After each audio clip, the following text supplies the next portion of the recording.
بسم اللہ الرحمن الرحیم۔ السلام علیکم ورحمۃ اللہ وبرکاتہ۔ آغاز ہے اس پاک پروردگار کے پاک نام سے جو دلوں کے حال بخوبی جانتا ہے۔ پیارے دوستو، رخصن ڈیجیٹل میں خوش آمدید۔ دوستو، ہماری تاریخ میں بہت بڑا خوبصورت نام عبداللہ بن زید رحمۃ اللہ علیہ کا ہے۔ آپ نے ساری زندگی نکاح نہیں کیا، جوانی گزر گئی، بڑھاپا آیا۔ ایک دن بیٹھے حدیث مبارکہ پڑھ رہے تھے تو اس میں نبی کریم محمد مصطفیٰ صلی اللہ علیہ وسلم کا فرمان پڑھا، جس کا مفہوم یہ تھا: جنت میں کوئی اکیلا نہیں ہوگا جو نکاح کی عمر میں نہیں پہنچا، یا پہنچا تو کسی وجہ سے نکاح نہیں کیا اور وہ مسلمان ہی مرا، تو اللہ مسلمان مردوں اور عورتوں کا جنت میں آپس میں نکاح کر دے گا۔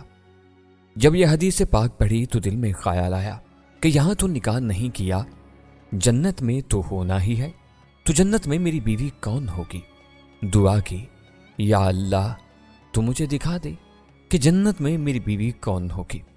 پہلی رات دعا قبول نہیں ہوئی، دوسری رات بھی آپ کی دعا قبول نہیں ہوئی، تیسری رات دعا قبول ہو گئی۔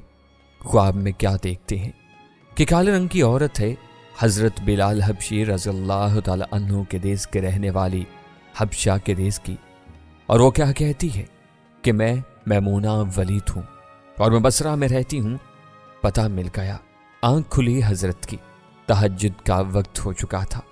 نوافل پڑھے، نماز فجر باجماعت ادا کی اور سواری لے کر حضرت عبداللہ بن زید بصرہ گئے۔ وہاں لوگوں نے بڑا استقبال کیا، حضرت کا نام ہی بہت بڑا تھا۔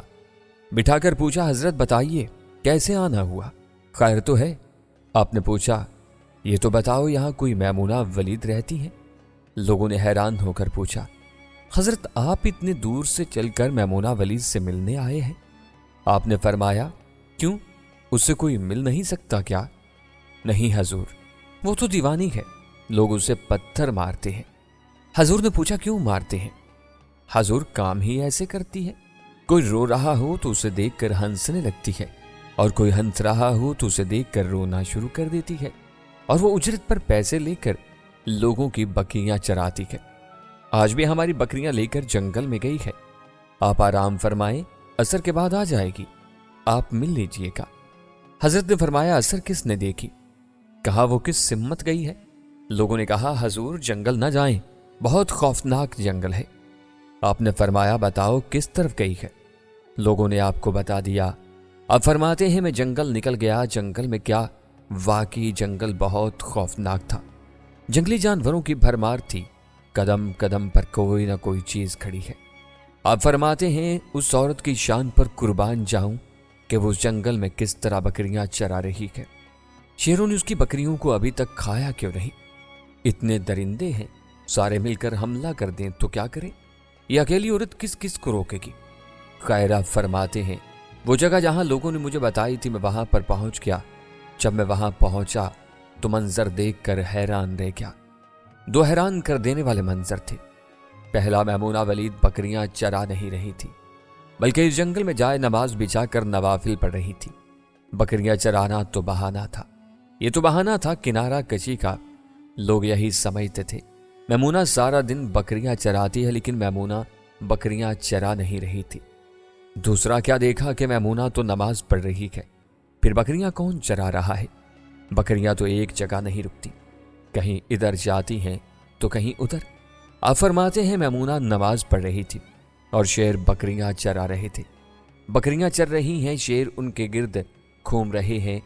اگر کوئی بکری بھاگتی ہے تو اس کی فطرت ہے شرارت کرنا، تو شیر اسے پکڑ کر واپس لے آتا ہے، لیکن کہتا کچھ نہیں۔ آپ فرماتے ہیں، میں حیران و پریشان کھڑا تھا کہ یہ کیسے ہو گیا ہے، یہ فطرت بدلی تو بدل کیسے گئی؟ لوگ کہتے ہیں فطرت نہیں بدلتی، یہ شیروں اور بکریوں میں یاری کیسے ہو گئی؟ آپ فرماتے ہیں، میں دنگ حیران و پریشان کھڑا ہوں، مجھے نہیں پتا کہ کب میمونہ ولید نے نماز ختم کی اور مجھے مخاطب کر کے کہتی ہے، اے عبداللہ، ملنے کا وعدہ تو جنت میں تھا، آپ یہاں آ گئے۔ آپ فرماتے ہیں، میں حیران رہ گیا، اس سے پہلے تو آپ سے کبھی ملاقات نہیں ہوئی تھی، تو میمونہ ولید کو میرا نام کیسے پتہ چل گیا؟ میں نے حضرت میمونہ سے سوال کیا، اس سے پہلے ہم نے ملاقات نہیں کی تو آپ کو میرا نام کیسے پتہ چلا؟ جواب ملا، حضرت میمونہ ولید فرماتی ہیں، عبداللہ، جس اللہ نے رات کو تجھے میرے بارے میں بتایا ہے اسی اللہ نے مجھے آپ کے بارے میں بتایا ہے۔ آپ فرماتے ہیں جس چیز نے مجھے سب سے زیادہ حیران کیا وہ یہ تھی کہ یہ فطرت کیسے بدلی۔ میں نے میمونہ ولید سے پوچھا، اب بھلا یہ تو بتاؤ کہ یہ شیروں نے بکریوں کے ساتھ یاری کیسے کر لی؟ یہ تو غذا ہے ان کی، اگر شیر بکریوں کے ساتھ یاری کریں گے تو کھائیں گے کیا؟ یہ معاملہ کیسے ہو گیا؟ حضرت میمونہ ولید فرماتی ہیں، جب سے میں نے اللہ سے صلح کر لی ہے اس دن سے ان شیروں نے میری بکریوں کے ساتھ صلح کر لی ہے۔ محترم عزیز دوستو، آپ بھی اپنے رب کے ساتھ صلح کر لیں، کہیں دیر نہ ہو جائے، اپنا تعلق اپنے رب کے ساتھ مضبوط کر لیں۔ کتنے سال بیت گئے ہیں ہمیں اللہ کی بات مانے ہوئے، لیکن وہ کھلا بھی رہا ہے، پلا بھی رہا ہے اور دکھا بھی رہا ہے۔ ہماری روزمرہ زندگی میں ہمارے اعمال دیکھیے، ہم کون کون سے گناہ نہیں کرتے، لیکن اللہ پاک ہمارے گناہ چھپا کر ہمیں رزق بھی دیتا ہے، معاشرے میں ہماری عزت بھی ہے، لوگ ہمارا احترام بھی کرتے ہیں۔ اگر ہمارے اعمال کے مطابق اللہ پاک ہم کو دیتا تو آپ سوچئے ہمارا انجام کیا ہوتا، ہماری عزت، ہمارا وقار کیا ہوتا۔ لیکن کیا شان ہے ہمارے پاک پروردگار کی کہ اس نے کبھی ہمارے اعمال کے مطابق ہمارے ساتھ برتاؤ نہیں کیا۔ عزیزان من، اللہ پاک کی طرف رجوع کر لیجئے، اللہ پاک سے صلح کر لیجئے، زندگی کے تمام کام سنور جائیں گے، زندگی کی تمام مشکلات ختم ہو جائیں گی، زندگی کا ہر کام آپ کی خواہش کے مطابق ہوگا۔ میں امید کرتا ہوں کہ یہ ویڈیو آپ کو ضرور پسند آئی ہوگی۔ اپنا خیال رکھیے گا، اللہ نگہبان۔